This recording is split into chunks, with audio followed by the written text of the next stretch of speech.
Hey guys, my name's Kyle and this is my square body blazer. It's been quite a while since I've updated a video or uploaded a video, and today's just going to be like a general walk around update. I've done quite a bit of things in the last couple months. You guys get to hear all about that. Personal things. I now have 2 kids. It's been probably 2 years since I uploaded, and I have a 2.5-year-old and an infant who is 4 months old. A lot of the updates I did on it had to do with that, making it more reliable, helping me get the kids around, all that sort of stuff. I'll start in the back. I'm going to do interior stuff, and then at the end I will do some exterior walk around, give you guys like specs on the lift and tires, wheels, all that stuff. So if you guys want, you can just skip ahead. Otherwise, I'll give you guys a full walkthrough. It is dirty. I do use it. It's my daily. I take it to work. Just know that. No big deal, but yeah, just want to let you guys know. All right, so here in the back, we got the manual tailgate. It's a crank to open, and then you got to reach inside and pull the latch. Let me see if I can get that to focus in here. Like I said, it is dirty. Sorry about that. And then you gotta kind of pull, and these doors are super heavy. They're like super stout, but they're very heavy. Pretty thick, and then they've got the glass and the roller inside. So back here, it's probably pretty different from the last time I showed it. I built some rear panels out of wood. They're just super cheap, but they were functional. The reason I did it out of wood is that I wanted to mount stuff. So on this side, I don't know if you can see behind the spare tire, I just mounted that. I've got an axe, and then I've got a shovel that I mounted there. And then there's a small like poop shovel there.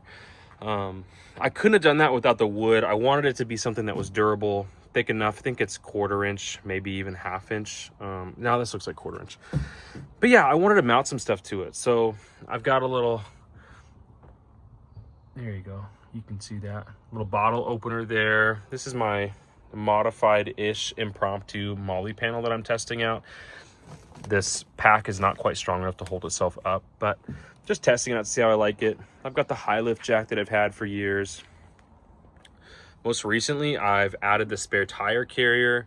I was having issues with it because I have 33-inch tires. With the old bench, which I'll get into the new setup here, with the old bench, it sat back a couple inches further and it pushed the tire back. And how the tailgate works, it's thicker at the top here than it is at the bottom. So even though measurement wise, it technically would have fit a 33-inch tire, the upper part of the tailgate slants in too much and it was hitting the tire. So now with the new back seats, which like I said, I'll get to those, I was able to mount this spare tire carrier in. It's still not perfect. You can see that the center pin is off. What I need to do is add a little spacer bracket here that bolts in. Let me see if I can get that a little better for you. There you go. You can kind of see back there. A little spacer that bolts here and then offsets it an inch or two so I can bolt the bracket for the tire carrier to the spacer. And that's what I'm planning to do. And I think this will allow me to run even a 35-inch tire. I have an inch on either side of clearance. So I think I should be able to run a 35, which is awesome. I run this cheap Plano box. It houses all of my stuff in it. It's something that I dig out of daily. This is kind of just like a full-on walk around. I've got some winch stuff in here, which yes, I do have a winch that's brand new to the channel. I got some like spare shoes, a cup for camping. I got maps and stuff. I've got extra oils and fluids.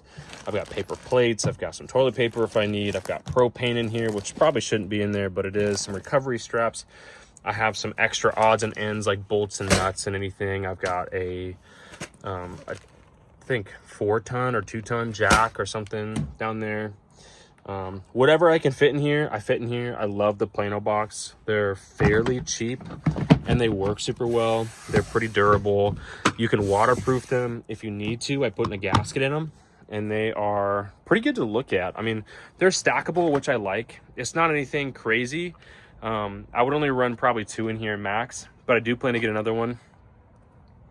But yeah, that's my Plano box setup. Oh, and then I've got a cardboard there. If you've ever changed a tire out in the rain or done anything out in the rain, it sucks. So having something in your rig that you can like kneel on temporarily is super nice. Okay, I pulled the spare tire away so that you guys can see a little better the setup I have here. This was a birthday axe my dad got me. It's Fox knives. It's super cool. Shout out to Fox knives. These are really, really well made, cast iron. I think they're made in Italy. Ashwood. Super, super cool. So anyway, check those out. Over here, it's probably, sorry about the spare tire carrier. I mounted these on a couple years ago, and this is probably my favorite modification I've done, like on a budget. These are some Amazon straps that they just clip in. They're adjustable. You can put bigger things, smaller things. I just love these. I can't believe that I found them and that I installed them. Like, this is my favorite thing. I've got a secondary shovel here that just kind of sits there because I don't have a good space for it, but it looks pretty rad to me. I like the axe. I like the shovel. I use them all the time in our backyard. If we go camping, if we're just going on a day thing, I'll take the truck and I'll know that I have that if we want to make a fire. And the shovel is always nice to have. I also carry my antenna back here and I strap it in to the front one, and then I have like a Bible. Yeah, I just love the way that I have this set up back here. I'm gonna have to flip it from this side to this side though, because they're not accessible with the spare tire carrier. I knew that when I installed it, but the carrier is only one way. It doesn't work the other way. So a little bit of a bummer because I don't really like having extra holes, but it is what it is. I'm just gonna work with it. Okay, and just in case somebody cares, underneath the carpet I have some kill mat sound deadener. I went pretty cheap on it. I would recommend going a lot thicker. I did the 50 for most of it, and then 80 where I couldn't do the 50. Like I just ran out. 120 would be optimal. I still do get a lot of noise. That's like my biggest complaint right now with the Blazer, is like it's still pretty loud, even though I've changed out the muffler, I've added different seats, I've put stuff in the back. Like, there's a lot of cab noise that happens, and it's just kind of frustrating. I do think it's worth mentioning, like, if you can spend the money, just spend the money on sound deadener or like a mat. There's a local place here called Wilco, and it sells 4x6 sheets of like 1-inch thick rubber mat, and I've thought about getting that for the back here, especially since I do carry cargo around, just as like an extra sound deadener, but also protection for the carpet. It's something that like could be done. It's not too expensive. A lot of the kits online are like hundreds of dollars, and I just don't have the money to spend there. So that's an option for me that I'm thinking about, but it's not obnoxious anymore. I did switch out the mufflers, which I'll show you later, but yeah, it's one of those things that, like, if I could go back and do it again, I would do it right, and I would spend the right amount of money on it. Now I'll show you guys the front of the interior. Probably pretty similar to the last time I showed it. Maybe not, I don't know. It's black on black interior as far as like headliner and carpet and panels. The seats are this awesome orange plaid. My dad dyed all the seats for me as like a gift, so some of it is rubbing off, but they look a lot better. Like this part, this final part, it used to be tan. It looks really good. The contrast is super nice, especially with the fact that my Cheyenne emblem is orange. I think it really complements that nicely. So let's see, most recently I added these bottom carpet panels that are probably off of like an 80 something model, as well as these door sill protectors. I was getting, the carpet has just always been so bad in here. We had like a junk kit off of Marketplace that my dad bought long time ago, and it overhung, and I had to cut it back, and I was getting some rust, like pinhole rust spots here. So I cut it back and I added a door sill, and I haven't had any issues since. These door panels suck. They are off of a different model. The truck itself is a 77 Cheyenne. The doors are off of like an 87 or something similar. So the panels I had didn't fit the door correctly. You can see here, my younger self cut a square when I should have just hole sawed it. I lived in an apartment with a bunch of guys, and I just didn't have time or money or anything to do it. So this has always bothered me, but for some reason the panel sits out super far compared to the crank, so it's never worked great, and it also bumps up against it, and it's just kind of a mess. But that's how both panels are. The other side, actually, you can see is broken. I just haven't replaced it yet. I don't know, there's just so many things that you can replace on all these, but it's gonna work. It works how it is, and I'm happy with that. The steering column has been rebuilt, as in the last like 2 years. Super sturdy. It's a factory like 77-ish steering wheel with the factory emblem on it, and the horn works, so that's pretty cool. None of my gauges work. I mean, that's not true. Fuel works, and volts sometimes works. Oil pressure sometimes works. Temp gauge does not work. The clock does not work.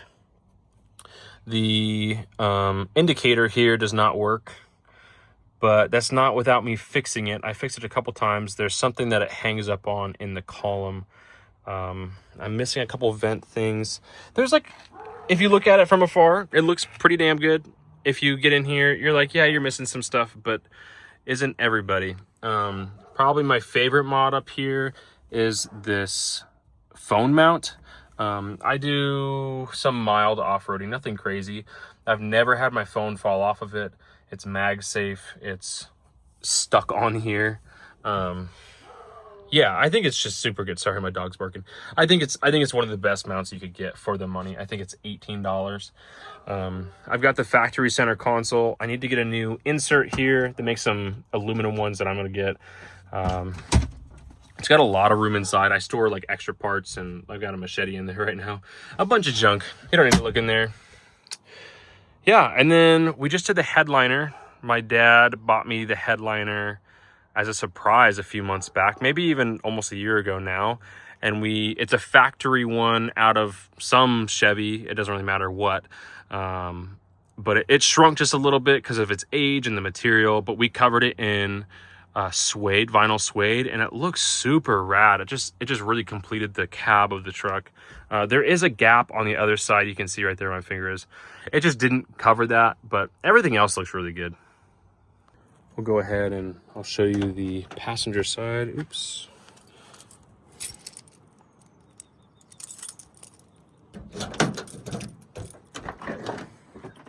It's from the passenger view.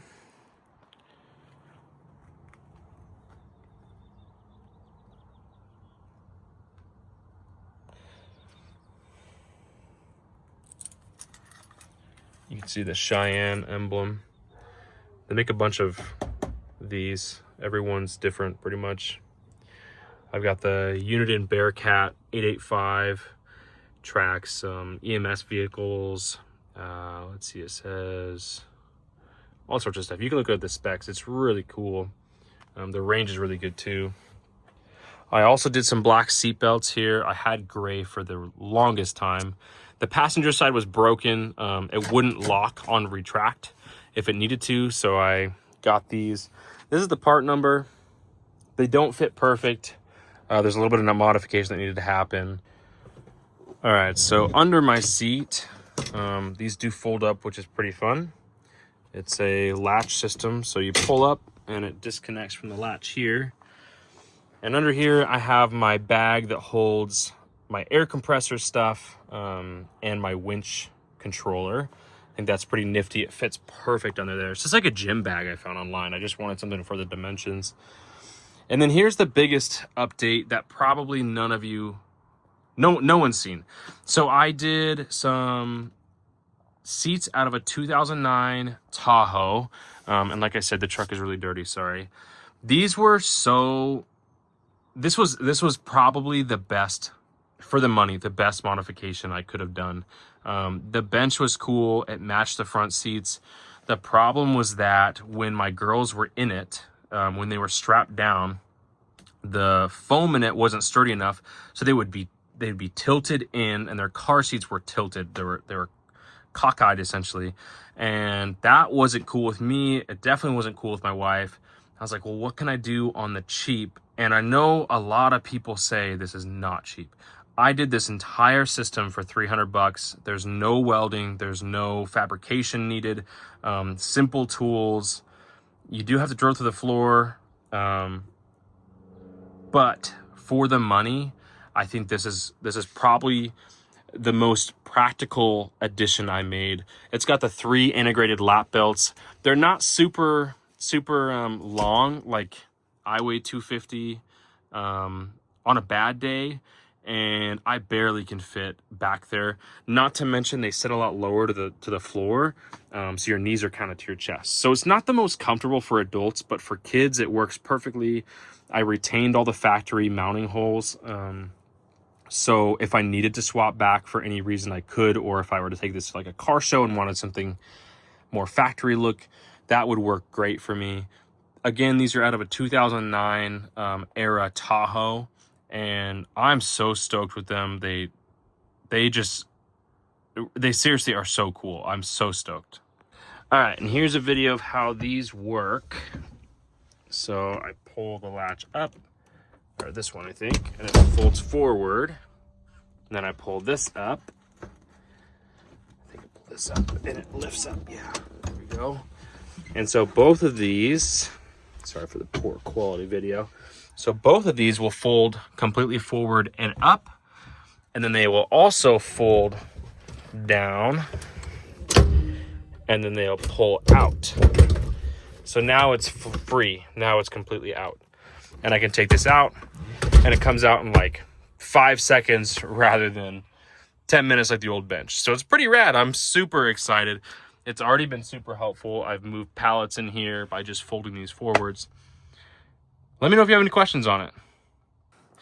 All right, another thing I did was I added these marine grade, or just, they were just meant for boats, but there's no cup holders back here.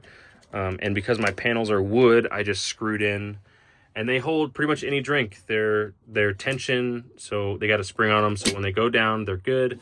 They go up. I've been off-roading several times with these, and they don't shake, they don't make noise. I even went off-road and had a drink in there from a passenger, and they said it was totally fine. I have these speakers down here that are Infinity speakers. I still need to wire them up. They were gifted to me, but someday I'll get those in. As needed, I have a fire extinguisher. It was like required for one of the trips I went on for the off-road community. And let's see. Oh yeah. And then I keep here, I keep my DeWalt mechanics toolkit, and that thing comes in handy like no other. I think that's probably the most used tools in my inventory. I have quite a few tools now, and this I consistently pull out even more than like an impact. And then finally, because if you do this modification where you add aftermarket seatbelts, just know that these flop around. They're not static, like the ones that would come in like the factory kits. So I had to zip tie it. I had to drill 2 holes and zip tie it. I'm really glad I did, because it was really frustrating to like try to hold it up while you close the seat down. It just made it so much easier. And my wife is in here a lot, and I wanted the best I could do for her. And this is what, 1, I could afford, but 2, just it worked with the kit. So because I don't have speakers, I actually don't have a front one either. I took it out a long time ago and just never replaced it. I do use a JBL speaker, and when you put it down here, dang, that thing sounds pretty good. It bounces the sound waves off of the metal, and it sounds like a pretty dang good sound system. Nothing expensive, but I think you can get these for pretty cheap now, and it works really, really good. Okay, so to finish up, right in here, I have a 3-gang switch panel from Nylite. Really cheap, but it is functional. This first one controls my accessory lights up front. They're like kind of like high beam, maybe-ish fog lights that you could use. This middle one's not actually currently being used. I took the pod lights out, so I'm still thinking about what I want to use this one for. And then this one controls my unit in. I just hardwired it in because it was easy, and I didn't like the previous wiring job I did, and my cigarette lighter went out. So this doesn't work anymore anyway. I had to wire it in somewhere, so I just wired it up to this. Those only work when the car is in the on position or better. I already had it on, oops. So this one's for the accessory lights. This one is empty currently. I had some ditch lights, fog lights that I just didn't like the look of, so I took them out. And then this one controls my unit in. So when it's off, I can switch it on, but then I still have to turn this on. All right, up front here, I have a brand new winch, new to me, not brand new. This is a Facebook Marketplace score that I got for 50 bucks. It's a 12,000 pound. It's called a Samurai Warrior winch. I'd never heard of it before, and I truly don't care. I'm not gonna use it a whole lot, but I think it's pretty rad, and it makes me so happy that I only spent $50 on a 12,000 pound winch. I got a cover. I mean, I think in total, I'm in about 150 bucks. But that's to get a winch, 12K winch. You can see here's the model number. They don't make it anymore, but they make something similar. With the fair lead, my dad gave me his old winch hook. That was with the cradle. I bought the cradle from Harbor Freight. I think it's $80. And then I got a quick connect system that just works flawlessly. It's got free spool like every winch should, in, out. This dust cover does look pretty rough. I get it. Inside, I pulled it out to when I connected the positive and negative. It was like clean as a whistle, so I'm super stoked. And then I have the quick connect routed right here. I think it's pretty nifty, right behind my lights. So when you step back, you can hardly see it. I do have the winch on at full time right now, but at some point I'll probably just take it off. Okay, so I just had to get that cover back on, but it connects to the front receiver, which I have this welded in. It's probably not the best that it's welded in because it's hard for me to put an aftermarket bumper on here. I also couldn't opt in for the behind mounted, the hidden winch that I wanted to do, that Engineered Vintage does, but it works really good. It was fairly cheap, and I'm just really happy with the result, to be honest. And no, I don't care that this says Warren. I don't care. I'm not trying to represent anybody. I'm also not going to lie to anybody. If somebody asks me, I'll say, hey, check this out. It's a $50 winch. So in here, I've got quite a bit that I've done. I just rebuilt the carburetor. It's a 4-barrel Rochester out of a 76 Chevy. It doesn't really matter what it is. It's just the model number reads 76. That was really quite easy to rebuild, to be honest. So the carburetor was honestly quite easy to rebuild. YouTube University does a really good job of teaching you things that you never thought would be possible. I would really encourage anybody who's interested in trying to rebuild to look and just see how complicated it seems. Because I was told not to do it. Like I had several family members who were like in the car business, and they're like, oh, it's pretty hard. You got to tune them. It's a finicky process. There's a lot of small parts. It really couldn't have been simpler. I had it done in 3 hours, and then it took me about an hour to get it tuned. And that's never having touched a carburetor before. I'm pretty handy, but like, I think anybody could be handy, to be honest. It's not anything crazy. Understanding simple mechanics, understanding simple like cause and effect, thinking critically, those are all things that if you can do that, you can do this. This is my onboard air system. It looks a little janky with all the wires, but I swear it's really well set up. So this is an ARB air compressor that I picked up on Marketplace for 60 bucks. Yeah, these are not supposed to be here, but it still holds air, not a big deal. And then it runs into a tank that holds about 120 PSI of pressure before it's shut off.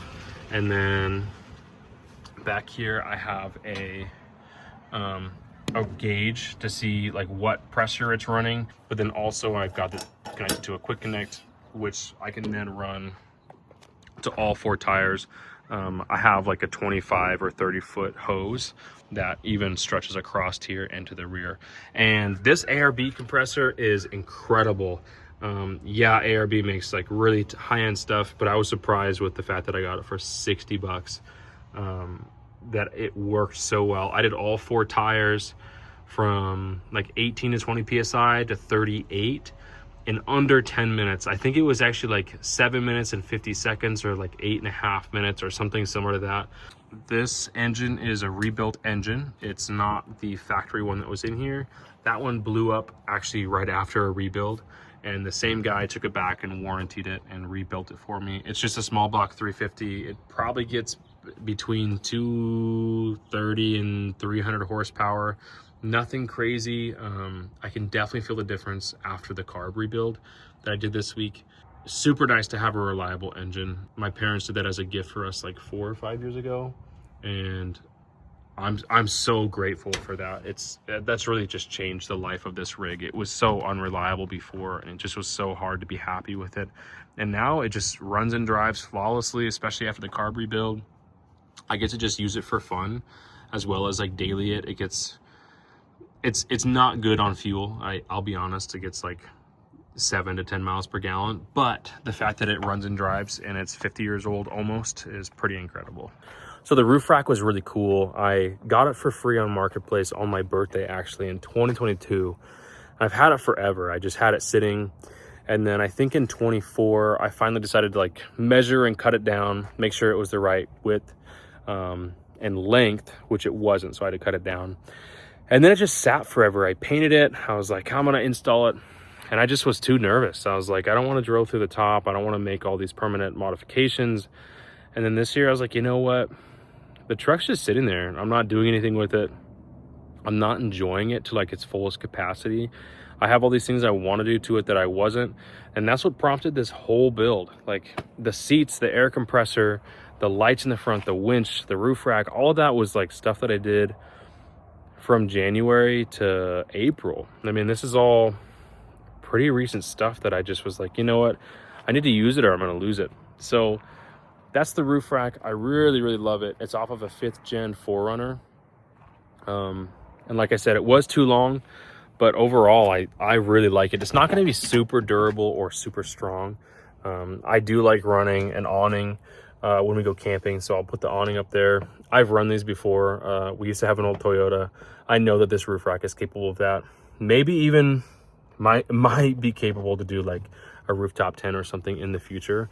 But for now, if it holds some Rotopacks that I get or Max Tracks, if it holds the awning, I'm completely happy. Inside, you can see I bolted it straight through right there. Grade 8 bolts and nuts. For how little I measured, they are almost perfect. From side to side, there's like less than a 1/4 inch of difference, maybe even an 1/8 inch of difference. They're both sitting right on this topper line. And then rears, I think, are almost identical spots. Same thing, within a 1/4 inch at least. And then even front to rear, you can see this one ends right there. That one ends right there. I mean, this was just like hillbilly type measuring where I took a point here, down here, and I measured from here to there, and then I went from there to there, and then I did it on the other side, and then I adjusted as needed. And then eventually I just said, you know what, it's gonna have to work. And so I just drilled through, and thank God it looks good. My dad was super concerned it was not gonna be straight and appropriate, but it looks really good, and I actually get a lot of comments on it too.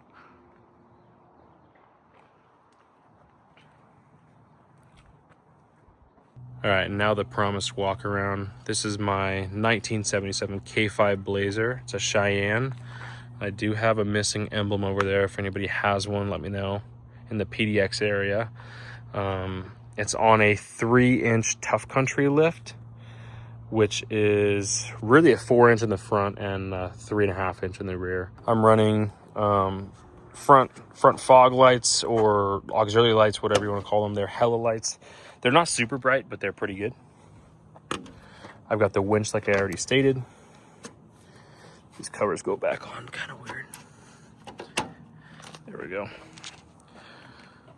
The offset's pretty good. I think this is a -100 millimeter offset, and I think it's perfect. It's not even front to back. I had somebody comment on that on a video like a year or two ago, I just don't care. I like the little poke. It's not a big deal.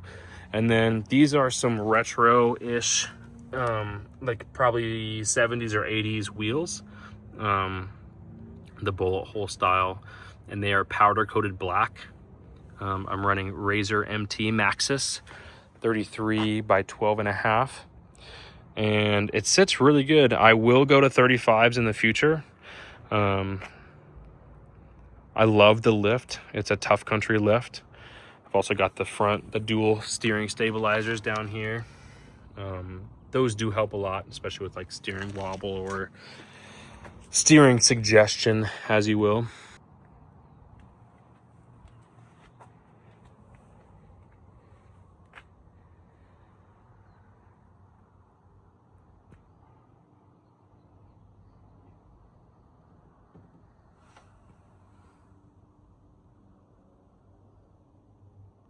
All right, you guys, well, this video is probably getting kind of long. I don't know. Thank you so much for watching, though. I really appreciate it. This is something that I want to do like long term. I want to make videos and I want to share my content. I want to build other vehicles. So it means a lot that you're watching now.